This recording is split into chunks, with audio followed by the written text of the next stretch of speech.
Well, hello and welcome.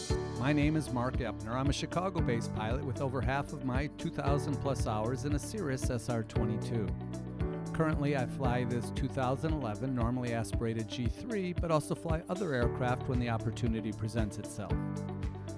I love flying every bit as much as you do and look for ways to share that common bond through multiple paths, including this channel, as well as Simple Flight Radio, which you can find at simpleflight.net.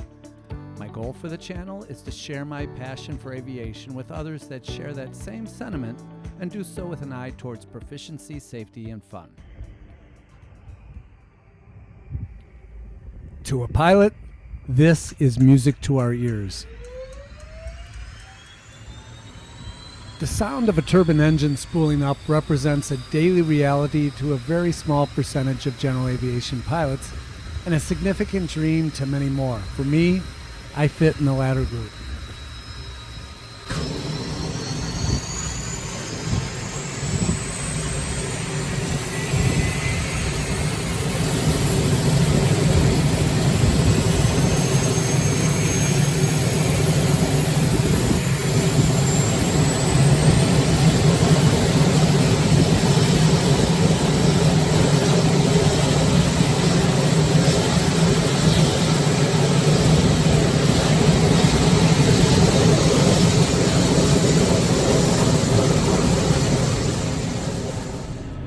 Now, this past weekend, I bumped into a friend who is also a flying buddy, and he had just sold his SR-22 and replaced it with a TBM 900. Now, that deserves a wow. He was in the middle of his transition training and his SOE checkout, so he asked if I wanted to join him and his instructor as they went up for a few hours. Let's just say, before he finished the sentence, I was sprinting down to my car to pick up my headset and GoPro. And the timing was great, as I hadn't been flying in a while and I needed to scratch the itch. Further, as you know, it's been a while since I posted a video, and this was a great reason to change that. Now, the reason I haven't been posting is I'm trying to avoid that simple point A to point B video. I know some of you love it, but I just want more value there. I want my videos to provide value through new knowledge or new experiences. And certainly, being my first flight in a TBM, it offered me the latter. Now, as you'll notice, the only thing missing is in-flight audio, as this TBM 900 did not have any standard headset jacks in the back of the plane. It only has those panel-powered LEMO jacks. So you're not going to hear any audio other than the ambient engine sound, and I'll decrease that so it doesn't interfere with my voiceover. So with that, let's go flying.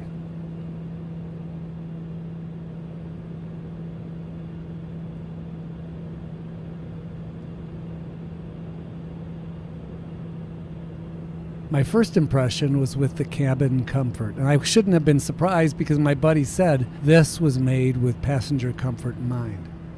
But of course, I was focused on the cockpit, but I did notice plenty of leg room and things like the business table so you can get some work done.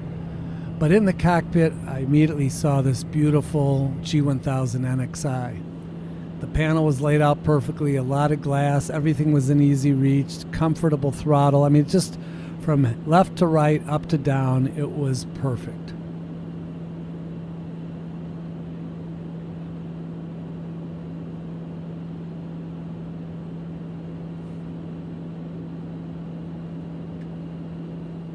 From a performance perspective, well, right from takeoff, I could tell this was a special bird. With 850 horsepower, the takeoff was effortless and comfortable. Now, while we stayed low for our training mission, no one could ever complain about the 300 knots at flight level 300 that the TBM gets, including also the climb rates that are approaching 2,000 foot per minute, descents at 1,000 foot per minute with a pressurized comfort. And at cruise, by the way, at cruise altitude, you're only burning about 55 gallons per hour. So when you compare that to a piston, based on getting there twice as fast, you're not too far off. It's pretty cool.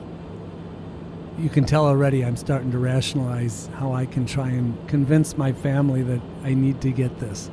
And while I didn't get a seat at the controls, I'm told it's a very heavy but solid ride, just as you'd expect.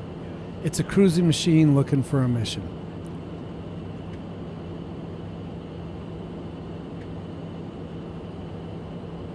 Now, only experiencing it from the back seat, I still can tell you that I had the exact same feeling as when I flew the Piper M600 or the Cirrus Vision Jet earlier in the year. And that feeling is that there's no desire to travel 50 miles for a $100 hamburger. Everything in my brain was saying, hey, let's leave Chicago, fly to St. Louis or Kansas City for lunch. Let's check out the Rock and Roll Hall of Fame in Cleveland. Or maybe hit the Louisville Slugger Tour in Louisville, Kentucky. Duh. Now, if you have a weekend, a 24-hour period, leave kind of mid-morning on one day and come back the next, South Florida would be perfect for this. I mean, the mission description just totally changes with this kind of machine. These planes are all about the destination rather than the journey, but let's face it, all the pilots get to do both.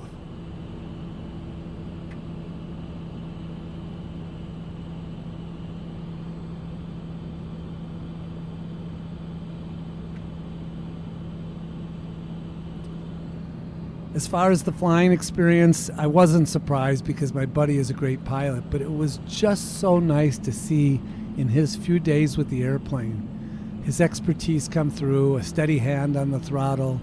The approaches were perfect, the go-arounds were perfect. He took it through her paces, doing slow flight, stalls, steep turns, landings, all the rudimentary stuff that we did so long ago.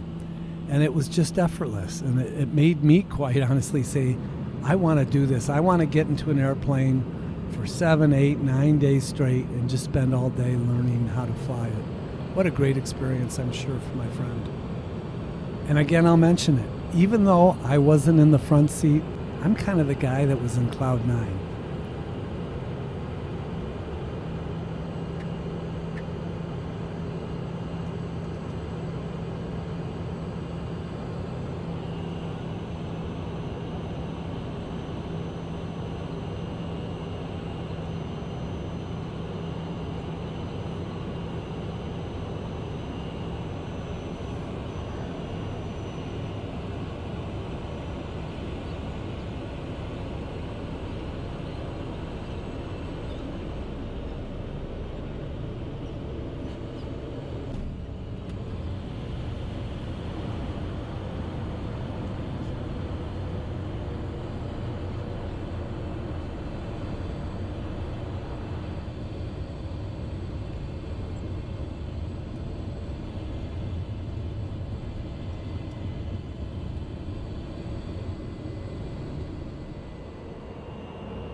So as we headed back to our home base that evening, I couldn't shake the feeling that this was the perfect plane for so many general aviation missions.